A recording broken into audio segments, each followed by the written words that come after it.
우리가 창세기에 크게 네 분의 물론 많은 인물들이 나오지만 크게 두드러지게 나타난 인물이 아브라함, 이삭, 야곱, 그리고 창세기 후반부에 가면 요셉에 대해서 말씀을 하죠. 성경에 어떤 분들이 말하기를 정확한 수는 아닌데 대략 3만 명이 넘는 창세기부터 요한계시록까지 등장하는 인물들이 한 3만 명 조금 더 된다고 그래요. 물론 더 될 수도 있고 덜 될 수도 있는데 대체로 그렇다고 합니다. 창세기에 아브라함, 이삭, 야곱, 요셉 외에도 여러 명의 인물들이 나오는데 하나님께서 특별히 아브라함, 이삭, 야곱, 요셉을 역사의 무대 위에 이렇게 올려놓으세요. 그러니까 사실은 우리가 겉으로 볼 때 이것은 아브라함의 이야기고 이삭의 이야기고 야곱의 이야기고 요셉의 이야기지만 사실은 아브라함의 이야기가 아니죠. 하나님의 이야기입니다. 그래서 하나님이 아브라함을 통해서 어떻게 일하셨는가, 또 이삭을 통해서 하나님이 어떻게 일하셨는가, 야곱을 통해서 어떻게 일하셨는가. 야곱의 일생은 우리가 창세기 28장에 보면 형 에서를 피해서 도망치는 것으로부터 시작을 합니다. 그 28장에 보면 참 참담한 마음을 가지고 어머니의 부탁을 받고 하란으로 도망가는 거예요. 루스라고 하는 곳에서 지친 상태에서 하나님을 만나요. 그가 그곳 이름을 베델이라고 짓습니다. 원래 그곳 이름은 베델이 아니죠. 루스죠, 루스. 벳엘, 벳 이 말은 집 그런 뜻이고 엘 그 말은 하나님이란 뜻이죠. 하나님의 집. 29장에 가면 야곱이 하란에 도착을 해요. 그리고 30장에 가면 거기서 결혼을 해서 두 여인과 그리고 2명의 몸종과 함께 12명의 아이들을 낳습니다. 아들만 낳은 것이 아니라 자녀들만 낳은 것이 아니라 야곱의 재정, 야곱의 가산이 굉장히 풍성해져요. 하나님이 축복하신 거죠. 근데 31장에 가보면 루머가 돌기 시작해요. 소문이. 무슨 소문이 도냐면 라반의 아들들, 야곱의 처남들이죠. 야곱의 처남들이 그 가족들 간에 어떤 루머가 떠도느냐면 야곱이 이렇게 부자가 된 것은 우리 아버지의 재산을 빼앗은 거다. 사실 그게 아니거든요. 야곱 참 열심히 일을 했습니다. 열심히 일해서 하나님이 그에게 주신 것인데 분복인데 소문이 그렇게 도는 거예요. 항상 소문은 사실이 아니잖아요. 그러던 차에 31장 3절에 보면 하나님이 야곱에게 나타나셨어요. 우리가 야곱의 일생을 보면 항상 야곱이 위기에 처할 때마다 하나님이 나타났어요. 그건 오늘 우리 일생도 마찬가지입니다. 우리 인생 여정에 하나님은 언제나 함께 하시지만 하나님께서 가장 뚜렷하게 나타나실 때가 우리가 위기 가운데 있을 때예요. 우리가 영혼육이 고나고 피곤하고 물질적으로 인간관계에서 여러 가지로 위기를 만나면 누구나 사람들은 위축됩니다. 근데 바로 그때가 하나님이 우리에게 오시는 시간이에요. 창세기 31장 3절에 보면 바로 그때 말도 안 되는 그런 루머가 떠돌고 야곱을 곤경에 몰아칠 때 하나님께서 야곱에게 나타나서 하시는 말씀이 여기를 떠나라. 여기를 빨리 떠나서 내 조상에게로 돌아가라.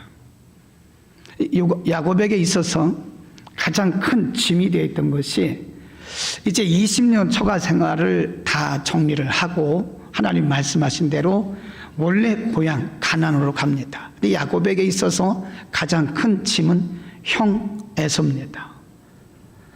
형 에서가 어디에 자리를 잡고 있냐면 우리가 지도를 보면 하란에서 이렇게 내려서 이렇게 이제 가나안으로 가야 되는데 요 지역에 에돔 지역에 살고 있는 거예요. 우리가 창세기에서 야곱이 그렇게 두려웠던 때가 없습니다. 하나님 앞에 기도합니다. 32장에 보면 하나님, 제가 답답하고 마음이 떨립니다. 굉장히 마음이 담대한 사람인데 형 에서 앞에서는요 굉장히 작아졌어요. 야복강에서 하나님이 또 그에게 나타나셨어요. 그곳 이름을 또 그는 부니엘, 하나님의 얼굴을 배웠다라고 이름을 짓습니다. 그리고 의외로 하나님께서 에서의 마음을 열으셔서 에서가 마음이 확 열려 있었어요. 그러니까 야곱은 굉장히 고민을 했던 거거든요. 형을 어떻게 통과할 것인가, 형의 마음을 어떻게 풀 것인가. 근데 하나님께서 의외로 에서의 마음을 다 열어놓으셨더라고요. 그리고 에서와 야곱이 헤어집니다. 그곳에서 단을 쌓고 엘렐로헤 이스라엘, 하나님께서 보셨다, 하나님이 증인이시다. 그렇게 그것을 이름을 하고 이제 세겜이라고 하는 곳에 장막을 쳤어요. 그게 33장 끝부분이고, 34장에 보면 야곱에게 개인적으로 가정적으로 엄청난 수치가 몰아칩니다. 야곱에게 12명의 아들 외에 디나라고 하는 딸이 있었는데 34장에 보면 야곱의 딸 디나가 세겜성 사람들을 구경하러 가요. 세겜성 사람들 이렇게 구경하라고 하는데 세겜의 남자들이 그 디나를 끌어들여 가지고 거기서 성추행을 합니다. 강간을 해요. 자기의 누이 디나가 강간을 당했다는 소식을 듣고 야곱의 아들들이 화가 나죠. 아니, 이방인들이 우리 누이를 이렇게 짓밟았단 말이야. 그러니까 야곱의 아들들이 가가지고 세겜성 남자들을 죽이는 일을 해요. 거짓 조약을 맺죠. 우리는 거룩한 하나님의 백성이기 때문에 할례 없는 백성들과는 연혼할 수가 없다. 그러니 여러분들은 다 할례를 받아라, 할례를 행하라. 할례를 행한 그 틈을 타서 남성들을 다 죽인 거예요. 비참하죠. 20년 처가살이를 마치고 하나님의 음성을 듣고 가는 겁니다. 지금 하나님의 음성을 듣고 가나안으로 가는 도중에 큰 문제, 에서의 문제는 해결이 됐는데 의외로 지금 야곱에게는 평생 이런 수치를 당한 적이 없다고요. 딸이, 사랑하는 딸이 그 세겜성 남자들에게 성폭력을 당했죠. 강간을 당했죠. 아들들은 피비린내 나는, 피를 흘리는 세겜성의 남자들을 죽이는 그런 살인극을 벌이죠. 참 어떻게 보면 하나님의 사람 야곱에게 있어서 이것은 부끄럽고 정말 수치스러운 일입니다. 그런데 바로 그때 하나님이 또 나타나셨어요. 그래서 우리는 절망의 순간에 하나님께서 우리에게 뭐라고 말씀하시는가를 귀를 기울여야 됩니다. 그런데 의외로 우리 크리스찬들이 이 하나님의 음성을 놓쳐요. 평범할 때 모든 일들이 다 잘 될 때는 하나님의 음성을 듣는 것 같은데 실제로 사실적으로 우리가 위기를 만나고 어떤 수치스러운 일을 당할 때는 낙심하고 절망하고 포기하고 상처받고 이럽니다. 사실은 그때가 하나님께서 우리에게 다가오는 시간이거든요. 오늘 35장 1절에 보면 하나님께서 이렇게 말씀하세요. 하나님이 야곱에게 이르시되 일어나 베델로 올라가라. 수치에 빠져있는, 부끄러움에 빠져있는, 절망 가운데 빠져있는 야곱에게 하나님 말씀하시기를 일어나라. 이 말은 하나님께서 야곱에게 용기를 주시는 거죠. 일어나. 이러고 있지 마라. 절망하고 있지 마라. 낙심하고 있지 마라. 일어나. 그리고 그의 방향을 설정해 주셨어요. 베델로 가. 굉장히 중요한 거예요. 일어나라. 그리고 베델로 올라가라. 하나님께서 절망에 빠져 있는, 수치에 빠져 있는 야곱에게 일어나라고 용기를 주신 겁니다. 여러분, 하나님은 우리를 위로하시는 하나님이신 것을 믿기를 축원합니다. 하나님은 우리를 다 보고 계세요. 우리가 어떤 문제를 만나고 있는 것도 하나님 다 알고 계십니다. 우리가 얼만큼 그 문제 때문에 괴로워하고 그 문제 때문에 우리 잠 못 자고 그 문제 때문에 고통스러워하는 것을 하나님 다 알고 계십니다. 그 하나님이 우리에게 조용히 오십니다. 그래서 우리가 정말 집중하지 않으면 하나님의 음성 듣기가 어려워요. 하나님의 음성은 그 위기 가운데 야곱에게 조용히 들려왔던 것처럼 오늘날도 하나님 우리에게 다가오십니다. 언제요? 위기의 순간에. 아멘. 그러니까 위기의 순간에 절망할 것이 아니라 문제만 바라보면 절망입니다. 그러니까 눈을 들어 하나님을 바라보셔야 돼요. 야곱에게 말씀하시기를 일어나라. 일어나라. 그 말은 절망하지 마라. 중단하지 마라. 포기하지 마라. 눈을 들어 나를 봐라. 그런 말씀이에요. 우리는 위기의 순간에 하나님을 바라볼 수 있는 은혜가 있기를 바랍니다. 그게 믿음이에요. 그게 실력입니다. 그 다음에 오늘 본문에서 보면 하나님의 음성을 듣고 야곱이 출발을 하잖아요. 근데 아무도 그를 방해하는 자가 없어요. 끝까지 갈 수 있도록 하나님이 도우셨어요. 그것은 하나님께서 야곱에게 하신 약속대로 된 겁니다. 창세기 28장에 보면 이제 루스라고 하는 곳에서 돌베개를 하고 지친 몸으로 잠이 들었어요. 근데 꿈에 하나님께서 야곱에게 나타나셔서 이렇게 말씀하셨습니다. 28장 15절. 내가 너와 함께 있어 내가 어디로 가든지 너를 지키며 너를 이끌어 이 땅으로 돌아오게 할지라. 내가 내게 허락한 것을 다 이루기까지 너를 떠나지 아니하리라. 15절에 하나님의 약속이에요. 지치고 고난, 앞으로도 하란에 도착할지 말지 모릅니다. 그의 미래가 보장되어 있지 않아요.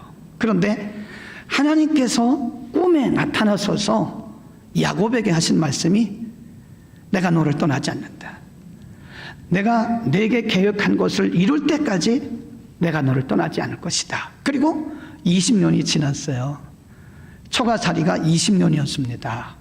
20년 지나고 지금 하란에서 내려오는 동안 여기까지 오는 동안 세겜까지 오는 동안 시간이 흘렀잖아요. 시간이 꽤나 흘렀어요. 그런데 하나님의 말씀은 변함이 없습니다. 우리는 하나님의 말씀을 듣고 잊어버리는 한이 있어도 하나님은 말씀대로 지키시는 분이세요. 아멘. 하나님은 약속을 반드시 지키시는 분입니다. 그래서 여러분 가장 든든한 믿음이 뭔지 아세요? 우리가 물론 영적 체험도 하고 성령 체험도 하고 뜨거운 기도도 하고 찬양도 하는 것도 중요합니다. 이것도 있어야 돼요. 영적 경험이 있어야 됩니다. 그런데 근본적으로 우리의 신앙을 가장 견고하게 하는 것이 뭐냐? 약속을 붙드는 거예요. 하나님의 말씀.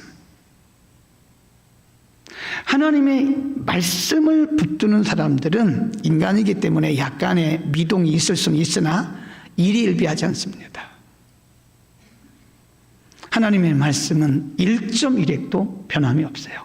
하나님은 거짓말 하신 분이 아닙니다. 우리의 감정에 치우치면 안 돼요. 하나님은 매우 위대하신 분이고 하나님 굉장히 크신 분이세요. 우리가 생각하는 것보다 그는 수만 배 크신 분입니다. 네, 우리의 환경과 조건과 상관없습니다. 그분이 우리에게 약속하신 것은 반드시 지키시는, 하나님께서 한번 하신 말씀은 반드시 이루시는, 우리는 그것을 뭐라 그래요? 말씀의 성취력. 우리는 참 굉장히 행복한 사람. 이게 얼마나 중요한 말씀이세요. 에? 우리 가운데 이 말씀이 없다면 우리가 어떻게 살아요? 세상에 뭘 믿고 우리가 사냐고요. 우리에게 이 말씀이 있어요. 이 생명입니다. 이 말씀에 우리를 향한, 저와 여러분을 향한 하나님의 약속이 엄청나게 많습니다. 날마다 이 말씀을 우리가 묵상하고 이 말씀 붙드는 거예요. 사람들이 이런 얘기 저런 얘기 하는 거 여러분 너무 거기에 귀담아 듣지 마세요. 중요한 것은 하나님이 뭐라고 말씀하셨는가. 그게 코람데오의 신앙이에요.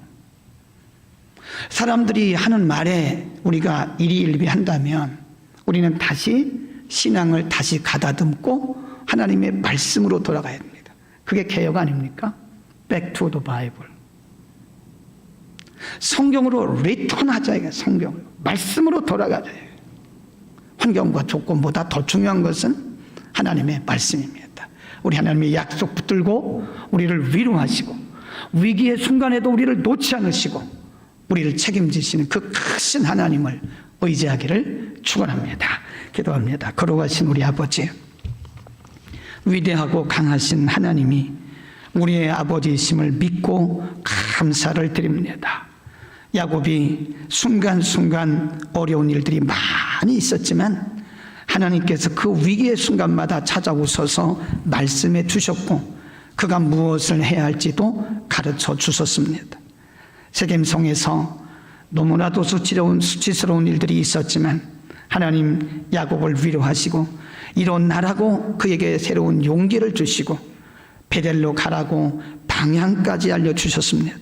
주님의 음성 듣게 하시고 우리의 감정이 아닌 하나님의 약속의 말씀을 붙드는 견고한 믿음을 우리에게 주옵소서. 예수 그리스도의 이름으로 기도드립니다. 아멘. 두 가지만 알려드립니다. 다음 주 교직원 예배는 직장 내 장애인식 의무 교육으로 대체가 됩니다. 이것은 저희가 평가와 또 여러 가지 점검에 꼭 필요한 사항이어서 시간도 9시부터 10시까지인데 여러분들 좀 시간 조절하셔서 이 교육에 전원 참석해 주셨으면 합니다.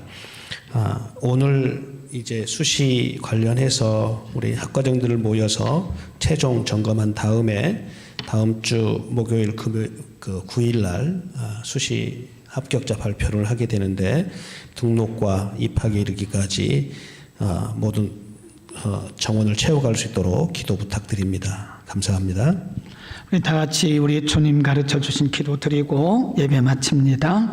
하늘에 계신 우리 아버지여, 이름이 거룩히 여김을 받으시오며 나라의 임하옵시며 뜻이 하늘에서 이룬 것 같이 땅에서도 이루어지이다. 오늘날 우리에게 일용할 양식을 주옵시고 우리가 우리에게 죄 지은 자를 사하여 준 것 같이 우리의 죄를 사하여 주옵시고 우리를 시험에 들게 하지 마옵시고 다만 악에 해서 구하옵소서. 대개 나라와 권세와 영광이 아버지께 영원히 싸움나이다. 아멘.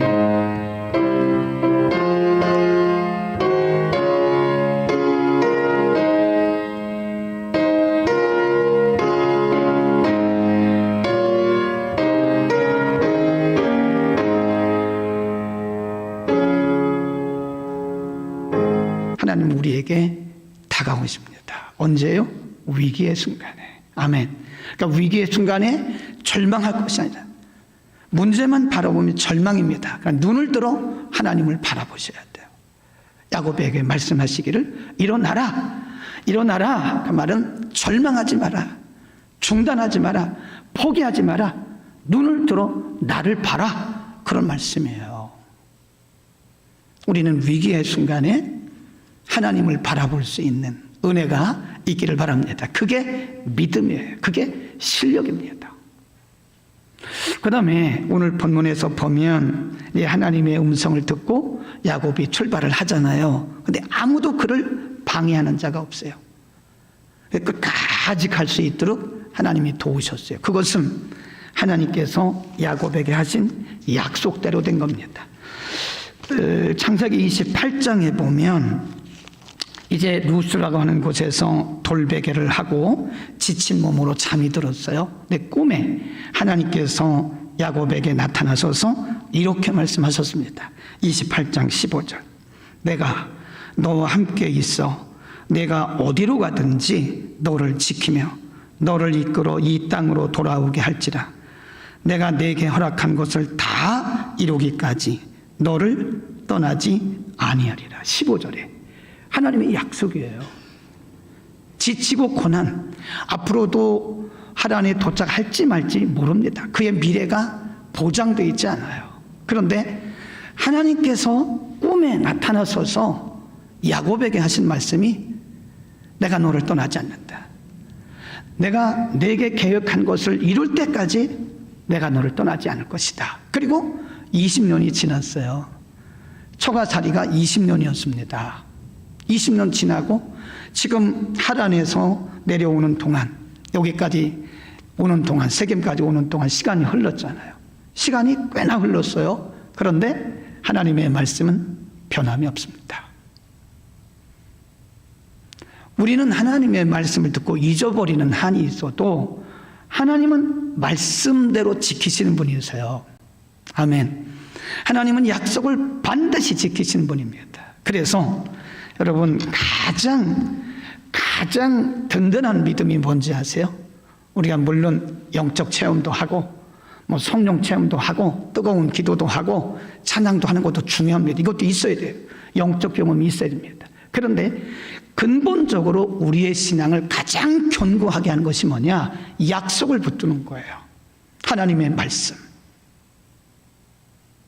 하나님의 말씀을 붙드는 사람들은 인간이기 때문에 약간의 미동이 있을 수는 있으나 일희일비하지 않습니다. 하나님의 말씀은 1.1핵도 변함이 없어요. 하나님은 거짓말 하신 분이 아닙니다. 우리의 감정에 치우치면 안 돼요. 하나님은 매우 위대하신 분이고 하나님 굉장히 크신 분이세요. 우리가 생각하는 것보다 그는 수만 배 크신 분입니다. 네, 우리의 환경과 조건과 상관없습니다. 그분이 우리에게 약속하신 것은 반드시 지키시는, 하나님께서 한번 하신 말씀은 반드시 이루시는, 우리는 그것을 뭐라 그래요? 말씀의 성취력. 우리는 참 굉장히 행복한 사람. 이게 얼마나 중요한 말씀이세요. 에? 우리 가운데 이 말씀이 없다면 우리가 어떻게 살아요? 세상에 뭘 믿고 우리가 사냐고요. 우리에게 이 말씀이 있어요. 이 생명입니다. 이 말씀에 우리를 향한, 저와 여러분을 향한 하나님의 약속이 엄청나게 많습니다. 날마다 이 말씀을 우리가 묵상하고 이 말씀 붙드는 거예요. 사람들이 이런 얘기 저런 얘기 하는 거 여러분 너무 거기에 귀담아 듣지 마세요. 중요한 것은 하나님이 뭐라고 말씀하셨는가. 그게 코람데오의 신앙이에요. 사람들이 하는 말에 우리가 일희일비 한다면 우리는 다시 신앙을 다시 가다듬고 하나님의 말씀으로 돌아가야 됩니다. 그게 개혁 아닙니까? Back to the Bible. 성경으로 리턴하자. 이게 성경으로. 말씀으로 돌아가자. 환경과 조건보다 더 중요한 것은 하나님의 말씀입니다. 우리 하나님의 약속 붙들고 우리를 위로하시고 위기의 순간에도 우리를 놓지 않으시고 우리를 책임지시는 그 크신 하나님을 의지하기를 축원합니다.